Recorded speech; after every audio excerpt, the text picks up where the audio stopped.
Be soon.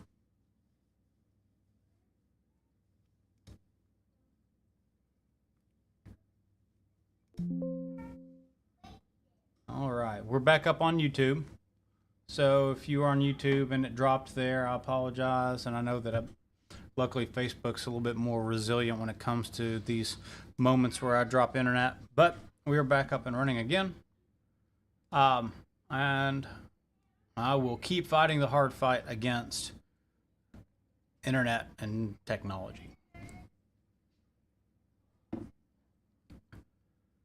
All right, so back into what I was saying as it dropped out a second time. We've got a severe thunderstorm warning up here for Union Grove heading in the direction of Sweetwater. We've got another little storm, not too strong, out around Spring Creek, Tennessee, and Big Spring, Tennessee, heading towards Athens, Tennessee. Watching it, we don't have too much potential for that to get too strong.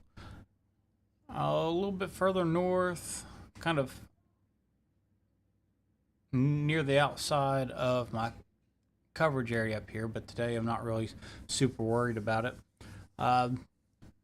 Lake Tanasi, we've got a storm headed in your direction. I'm actually down here around Hilltop Acres. A little bit stronger of a section. There may be severe thunderstorm warning extended out for that. Right now there's not.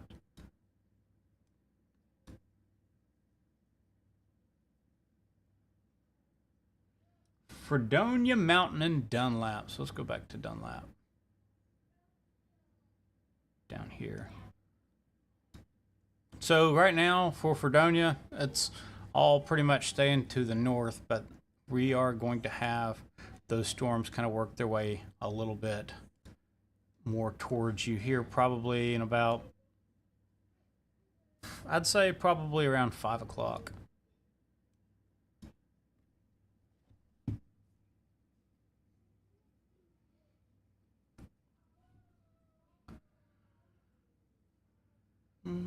Not a whole lot going on at the moment outside of these two areas, you know, Sweetwater and Brockdale, Dill.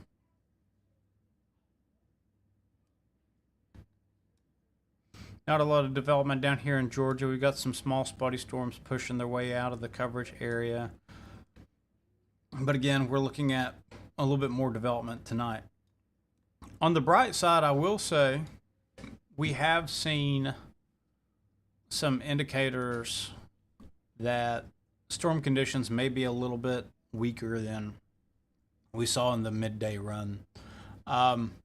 Midday runs of models can be deceiving sometimes. The way that models work is they take information that you have now, they take information that you've had recently, and they plug in to use math and algorithms. And they determine, okay, this is what's happened over all of the information we have from the years. This is what's happening now. Let's push and see what's going to happen later. So that's basically how models work. When you have weather patterns that are not normal or a little bit different than what we're used to seeing, then those models get a little bit interesting. So you have to start using your skills in your brain to figure out, okay, what am I seeing with my eyes, and from what I know about the area, where are these storms going to go and what are they going to do? So the models are saying we're going to get some weakening. I'm kind of skeptical on that, and I think we're going to have some periodic severe storms like we're seeing right now. This section right here is moving very slowly. I know we've had some real strong rain between Spring Creek, Tennessee, and Dill, Tennessee over here. Beersheba Springs over to Palo. So let's take a look at how much rainfall the radar has shown us. Nothing too terrible. Of course, it is kind of in a area that's, it's rocky. We get some blocking by the ridges and hills, so radar indicated rainfall's not the best in this area, but we're looking at, a quarter to a half an inch, with close to an inch around North Cuts Cove.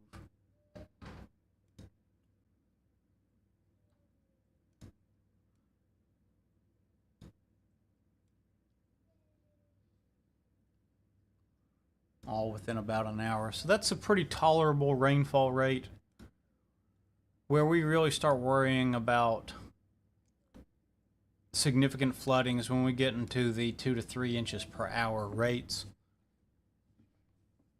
That is kind of like the threshold for how much the rain can run off and get to somewhere else other than staying in one spot.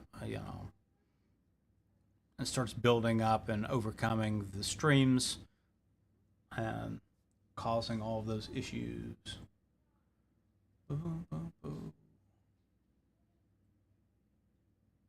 So yeah, I am going to leave this up throughout the evening. Even if there's not something we're actively looking at, I'll leave the radar up so that way everybody can kind of pipe in and pop in and see it. Y'all can chat amongst yourselves, and I'll be back and forth as needed. I'll be doing that until probably about 9:30 tonight or so, when I have to leave for work. Good old third shift.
Kirsten Fowler, it says she's on second shift, so she definitely gets it.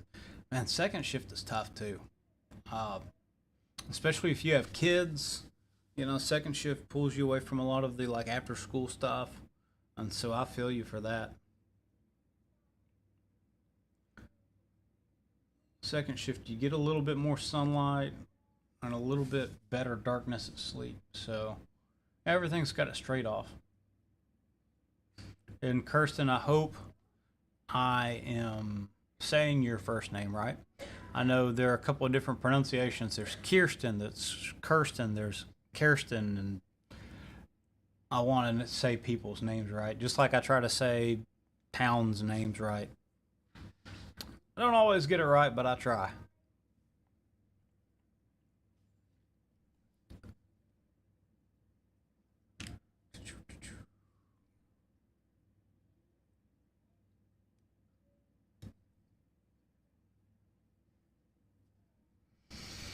So here in about 30 minutes, we should be able to get the next run off the HRRR. It doesn't do the best with storms grouped like this, but it also updates every hour, so we can take a little bit of a look. I don't know if I really agree too much with the most recent run. It was showing a lot of weakening, not much development. It wasn't even showing the stuff over here around Sweetwater, Polk County.